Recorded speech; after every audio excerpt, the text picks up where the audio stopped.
समाधान।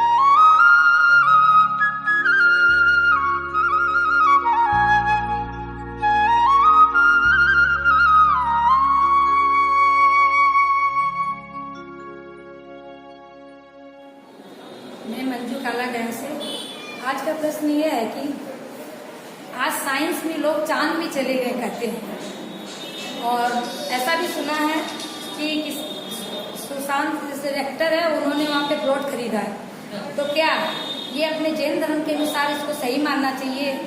क्या ऐसा है कि क्योंकि बच्चे लोग बहुत तर्क बैठते हैं, अगर नहीं मानते तो वो तर्क करने लग जाते हैं, तो इसको किस तरह से बताएं या कैसे समझें कि सही है गलत है? ओम नमः शिवाय।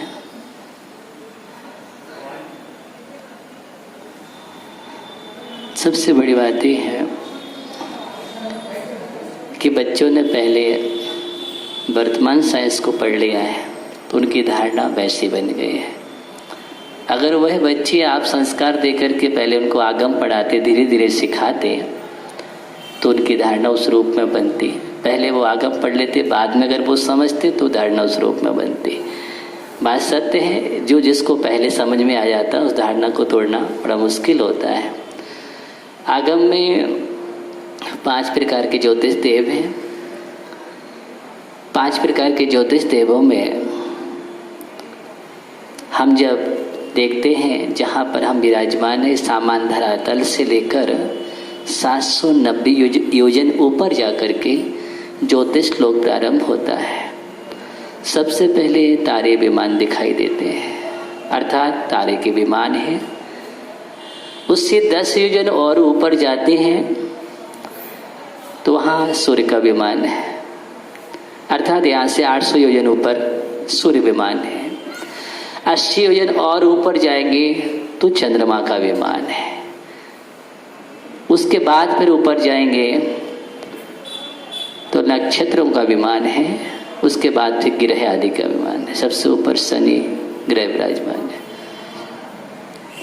अर्थात 790 योजन से लेकर 900 योजन पर्यंत 110 योजन में ये ज्योतिष पटल है। अब प्रश्न ये उठता है कि ज्योतिष जाति के देव हैं, इन सभी के विमान आकृतिम है। अकृत्रिम का मतलब होता है जिसको किसी ने बनाया नहीं है, और जिसको किसी ने बनाया नहीं है उसको कोई मिटा नहीं सकता, अमिट है। उसमें से अंश मात्र भी आप पृथक नहीं कर सकते, ले नहीं सकते, खोद नहीं सकते, एक कण भी नहीं निकाल सकते उसको अकृत्रिम बोलते हैं। तो पहली बात तो है कि ज्योतिष जो विमान सूर्य का बहुत बड़ा विमान है, उसका व्यास है, उसका परिवार निवास करता है उसमें अकृत्रिम जिनालय है, चंद्र विमान में भी है। और उस विमान को चारों दिशाओं में 4-4 हजार देव खींचते, अर्थात एक विमान को खींचने वाले 16,000 देव हैं, वाहन जाति के वो देव चलाते हैं।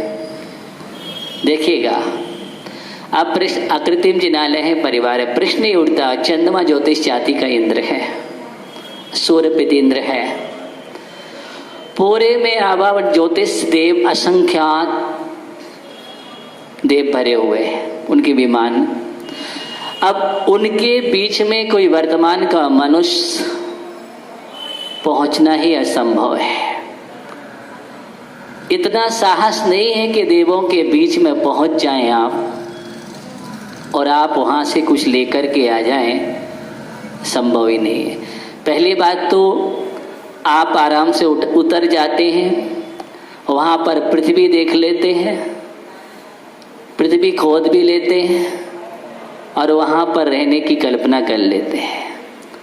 जबकि आपका अधिकार क्षेत्र ही नहीं है तो वहाँ पर रहने की बात ही नहीं है, क्योंकि ज्योतिष जाति देवों का स्थान है। वहाँ 1 इंच भी आपको स्थान नहीं मिल सकता रहने के लिए, क्योंकि ये व्यवस्था है, इसमें तो कोई डिस्टर्ब कर ही नहीं सकता। मनुष्य लोक में ही रह सकता, उसके आगे नहीं रह सकता। जिस प्रकार हम मनुसूत्र पर्वत को पार नहीं कर सकते, उसी प्रकार ज्योतिष पटल को भी आप पार नहीं कर सकते, आप नहीं रह सकते, आपकी सामर्थ्य नहीं है। ये सिद्धांत है। दूसरी बात, वो जा रहा है, कौन देख रहा है?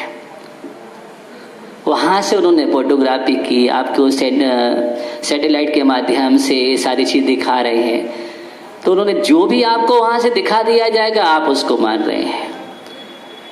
या तो आप जाकर के प्रत्यक्ष देखें, तब मालूम चले कि सत्य क्या है, सत्य क्या है। दूसरी बात, इस आकाश में बहुत सारे उल्का पिंड हैं और उल्का पिंड इतने सारे हैं कि बहुत बड़े बड़े पृथ्वी जैसे हैं। वो कैसे हैं? इतने बड़े बड़े चट्टाने हैं, स्थान हैं, जैसे ऐसा लगता है कोई पृथ्वी पर आ गए हो आप। तो आज की जो विज्ञान खोज कर रहा है, उस उल्का पिंड पर जाकर के उतर जाता है। बहुत चमकीले हैं, प्रकाशमान हैं, सब कुछ है। और वो पुद्गल पिचाए हैं, वहाँ पर बैठ कर के वो सोचता है कि मैं वो चंद्रमा पर पहुँच गया हूँ, और वहीं से आपको दिखला देता है कि मैं चंद्रमा पर पहुँच गया हूँ। और वहाँ पर रहने की व्यवस्था है, वो पृथ्वी भूमि। तो ये सारी चीज वर्तमान में जो दिखलाई जा रही है, बस वही दिखलाया जा रहा है। न कोई सूर्य तक पहुंचा है, न चांद तक पहुंचा है। सूर्य और चांद तक मनुष्य नहीं पहुंच सकता। इसलिए विज्ञान का प्रयास है, विज्ञान कभी पूर्ण नहीं है। इस बात का ध्यान रखो, विज्ञान अपूर्ण है। जितना जितना वो आगे बढ़ता जाता है, उतना उतना आपको बतलाता है, लेकिन अभी पूर्ण निर्णय नहीं है कि वो वहाँ पहुँच गया है। खोज है, और खोज का मतलब खोजते चलो। ओम नमः शिवाय। पृथ्वी का एक और पृथ्वी का में अंतर है। पृथ्वी नाम कर्म के उदय से जीव की अवस्था विशेष पृथ्वी का एक है, जीव सहित है। और जिसने जब वो जीव रहित होता है उसको पृथ्वी काय बोलते हैं। यही अंतर है।